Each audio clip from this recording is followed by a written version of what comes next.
of young Wiranto, in spreading religious teachings and ways of life. During his journey, he sailed the sea using a calabash tree and stranded on the coast of Tanjung Kapang. Laut.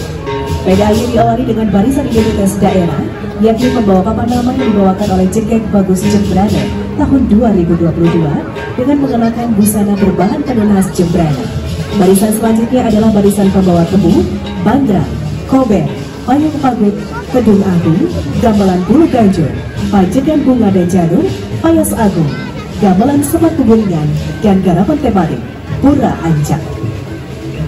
Excellencies, distinguished guests, ladies and gentlemen, Jembrana Regency under the leadership of the Regent in Nanga Tambel and Vice Regent I Gede Ngurah Patriana Krishna presents PDAY with the spirit of Adicita Segara on marine technology.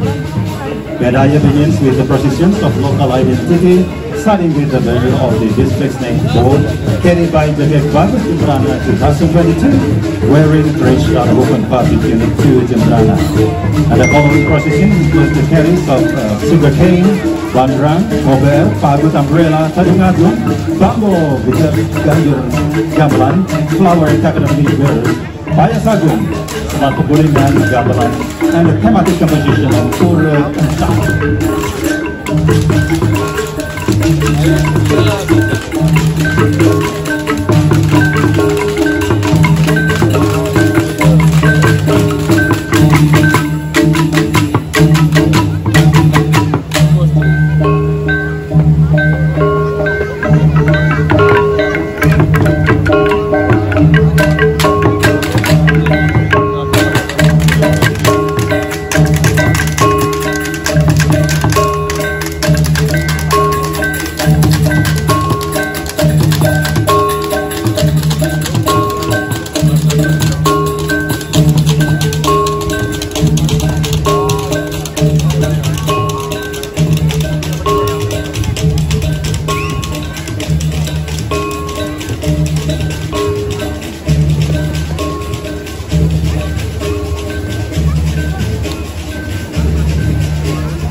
Ya hadirin, saat ini di tengah-tengah kita sedang saksikan bersama barisan pajegan bunga dan janur, barisan payas agung khas Kabupaten Jembrana, gamelan semar kubulingan, dan nanti juga kita akan saksikan bersama garapan tematik pura ancak.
Hari ini kita akan saksikan bersama garapan tematik pura ancak, menceritakan tentang perjalanan dagang di Harpa dalam menyebarkan ajaran agama serta tatanan kehidupan. Dalam perjalanan beliau mengarungi lautan menggunakan dua labu, beliau terdampar di sebuah pesisir bernama Tanjung Kapang. Tempat itulah yang kemudian menjadi awal penyebaran ajaran agama dan tatanan kehidupan oleh beliau. Tanjung Kapang yang saat itu diperintah oleh seorang terpandang bernama I Gusti Ngurah Raksaka. Seluruh rakyat tunduk pada perintahnya. kehadiran Dahlia Wirarta di Tanjung Ketapang sempat mendapatkan penolakan. Excellencies, distinguished guests, ladies and gentlemen, here is the thematic composition for Ancak. And this composition portrays the journey of Dang Hyang Wirarta in spreading religious teachings and ways of life. During his journey, he sailed the sea using a calabash flute and stranded on the coast of Tanjung Ketapang. That place became the turning point of his mission in spreading religious teachings and a way of life. Tanjung Ketapang, ladies and gentlemen, was ruled by a respected figure named Gusti Ngurah Saka. The entire community obeying his orders.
Ya, hadirin, fragmen tari ini juga diiringi dengan gamelan jenggot yang merupakan ciri khas Kabupaten Jembrana dengan dikolaborasikan dengan beberapa instrumen seperti kendang, jimbe, reog, saipitu, tawon-tawon, dan kecap.